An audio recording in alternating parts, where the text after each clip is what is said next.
Hey guys, Mika here, and I'm bringing you a custom concert size Pahu Kani ukulele. And what I really like about Manny Halikim, who's the luthier of Pahu Kani, what I like about his work is that he's very innovative and he's always thinking about really cool ways to really try to push the ukulele forward, and making some really cool designs as well. So as you can see, this headstock's pretty cool. And what's really cool about the design of this instrument too, also we got the Hawaiian flag. I'm not sure you can see in the camera, but there's that nice Hawaiian flag, Waianae, west side of Oahu, with the Pahukani label on the inside.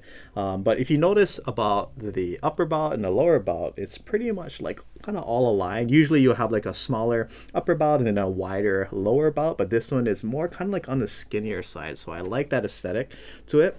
And also if you take a look at the depth of the instrument, it's larger or deeper than usual. So when you have more body space, you can get richer sounds, more overtones. You just get more space for the sound to reverberate in here before it spits back out. So some pretty cool things on this instrument.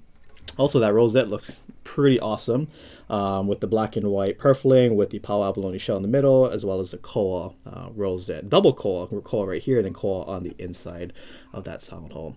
But going more into the logistics of this instrument, because there's a lot of different wood combinations, and I'm so proud of myself that I memorized memorized it all for you folks. So concert size, right here on the top, we have a Sitka Bear Claw spruce. It's actually pretty aged nicely because it has that nice golden color. Spruce can be pretty white or yellow kind of in the earlier part of its instrument life, but then as time goes on, it starts to age, it starts to caramelize the color, and you get this golden, kind of like this baked kind of color to it. So really nice. And then I'm not sure if the camera can pick it up, but you have a lot of these bear claw marks on the instrument, which is the grain pattern. So it's really nice. Sitka Bear Claw spruce is one of the more interesting spruces to have on your instrument because it has more of these kind of characteristic traits aesthetically, versus most spruce can be a little more on the plain side. But one of my favorite tone woods to put on the top of the instrument. And then small little detail right here is that we have ebony dust that's like the outside or the perimeter of this Hawaiian leaf, and then mother of pearl right here as the leaf itself. And then moving to the sides and back, Brazilian rosewood here on the sides. I love the kind of the lighter browner color. And when I look at it in the light, I can see different kind of shades of the brown. It almost has like this greenish, light greenish kind of color. Maybe I'm thinking of it wrong, but just nice, lush textures and color schemes in this Brazilian rosewood here on both sides. And then here on the back, we have 3 different pieces of the Brazilian, 2 on the outside, 1 in the middle, and then we have the koa right here that runs down the sides. And then, although this looks like koa on the sides as the binding, this is sapele wood that binds the back as well as the front of the instrument with that black and white purfling that wraps around the instrument. Again, like I mentioned earlier, around the rosette, even here on the sides of that sapele binding, and then even alongside the koa, and then all of the Brazilian on the back. Ebony heel right here, and then a little strip that wraps around the bottom of the heel of the instrument, right there. So really cool stuff. Honduran mahogany satin neck, so really smooth. And then bringing your attention back to the front, we have East Indian rosewood as the bridge. This is a pin bridge, so you don't tie a knot. You essentially tie a little knot, and then you push it through with these pin bridges right here. And you also have some of that mother of pearl on those pin bridges as well. And then we have Makassar ebony as the fretboard right here. No fret markers on the fretboard itself, but you have them here on the side of the instrument.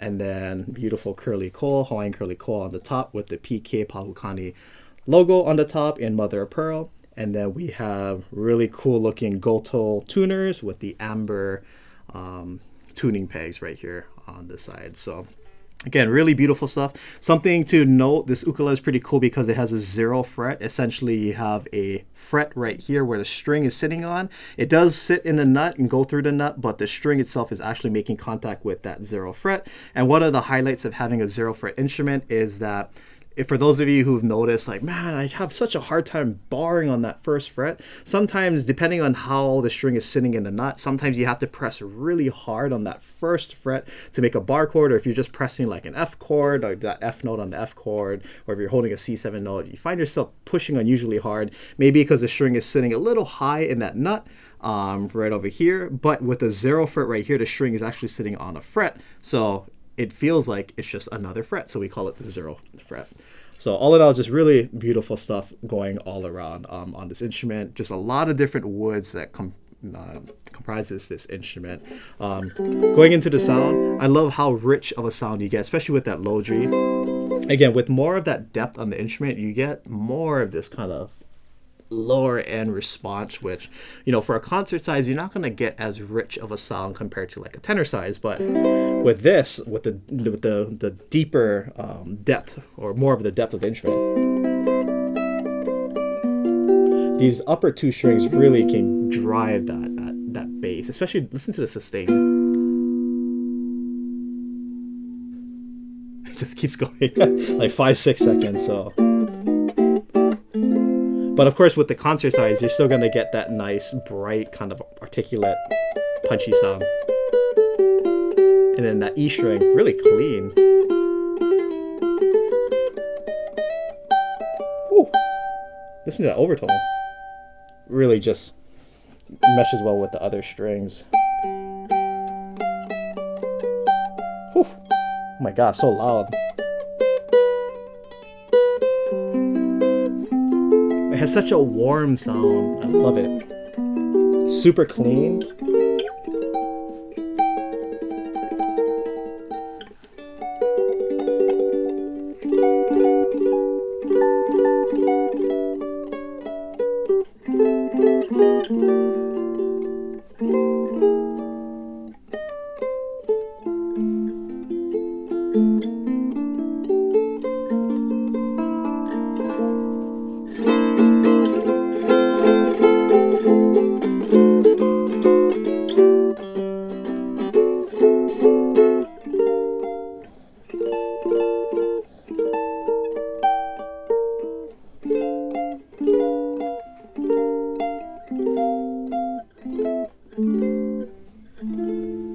Yeah, so some good stuff going on with this instrument. So let me go ahead and play you folks a sound sample on this, do some strumming and do some picking. Here we go.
Fun little instrument to play. So here's some strumming.